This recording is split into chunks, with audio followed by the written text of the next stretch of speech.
There's a lot of trends that scare me. At first it was gibbets and crocs, and now this. A study found that in states where sports betting is legal, net investments decreased by 14%. So for every $1 people bet on sports, their net investment decreased by $2.13. And as someone who wants to help you grow wealth, that hurts me like a rogue pigeon in the direct path of a Randy Johnson fastball. And who's the most susceptible to this terrible trade-off? Impressionable young men, aka duh, boys. But today, your boy Chad's gonna get a wake-up call and learn how much damage sports betting is doing to his friends and his financial future. Before we jump in, hit that like and subscribe button and share this video with your friend who thinks he's just one big win away from upgrading out of his mom's basement. Bro, it's gonna be different this time. Bro, this is guaranteed, bro. Stop. Your mom's spreading PB&J up there while you're focusing on your spread. Get out of the house, Nick. You don't get it, dude. You don't get it. Sports betting used to be something you kind of had to go out of your way to do. People likely had a not-so-friendly neighborhood bookie, or you had to go down to the Derby to bet on the ponies. And today, it's easier than accidentally dialing 911 on your Apple Watch. Just me? It's why I switched. I don't need a digital watch. It's too stressful. I kept calling. All you have to do is download one of the billion sports betting apps on your phone, and you're off to the races. I mean, in 2023 alone, Americans wagered almost $120 billion on sports betting. That is billion with a B. And we're not just betting on who will win and by how much anymore. What you're able to bet on can get oddly specific. Just take a look at this guy that lost a $5 bet on which golfer would cross the tee box first. Keep going. Yep. Keep going. Yep. Keep going. Yep. No. You can bet on exactly how many strikeouts a pitcher will have, if a field goal will bounce off the goalpost, or if a 350-pound lineman will score a touchdown. Although I gotta say, big guys always have the best touchdown dances.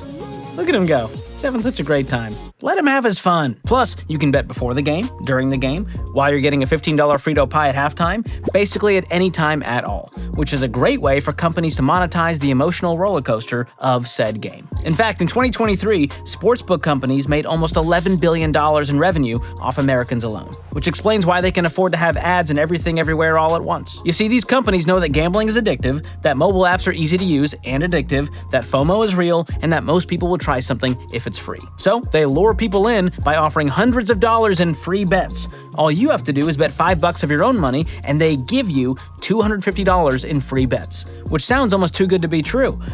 Because it is, Nick. Say what?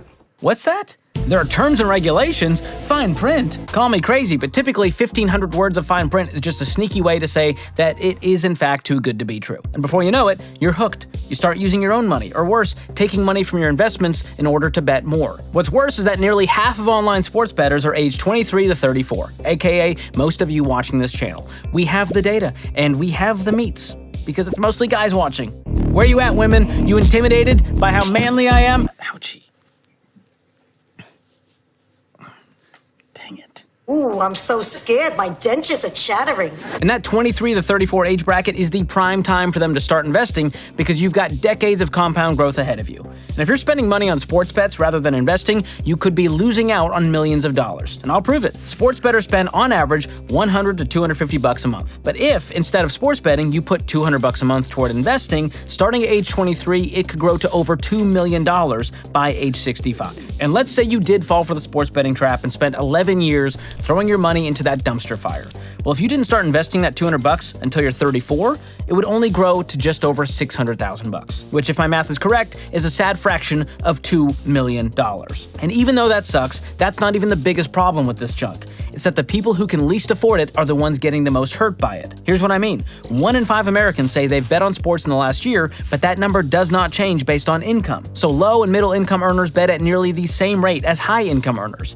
The difference is that when a high income earner loses $100 on a game, it's a drop in the bucket. But if you're paycheck to paycheck, that $100 might be what you needed to keep the lights on that month. And one study even found that in states where sports betting has been legalized, it had a disproportionately negative impact on financially vulnerable households. They also found that the total credit card debt went up, the probability of maxing out credit cards went up, and the number of overdrafts increased by 24%. And I know there are some crazy stories out there about people winning big, like that guy who bet $5 and won $72,000. But listen, that's not gonna be you, Nick, okay? You don't know that.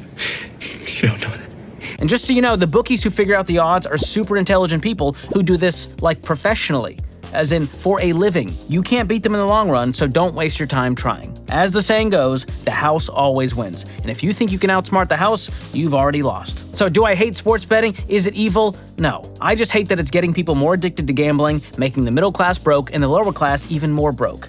And I hate that people are wasting countless hours a week on this stuff, even if they do win a couple of bucks every so often. Because think about it, was all that effort and research it took to win and all the times you lost really worth that net 40 bucks you made? Plus, you can't guarantee you'll win again, and you'll likely go broke trying. But despite what I hate about sports betting, I'm not telling you to never do it. Cue the shock and awe. Right on cue. Perfect timing, guys. And before I get into my reasoning, imagine my shock and awe that some of you haven't switched to Tello yet. Tello is a great way to save money on your cell phone plan. You don't have to guess or bet on how much your plan is going to go up because they don't. Tello plans are simple and straightforward with great coverage. You can spend as little as $5 or get the unlimited everything plan for $25 a month. Plus, there's no contracts, no sneaky fees, and no fine print designed to screw you.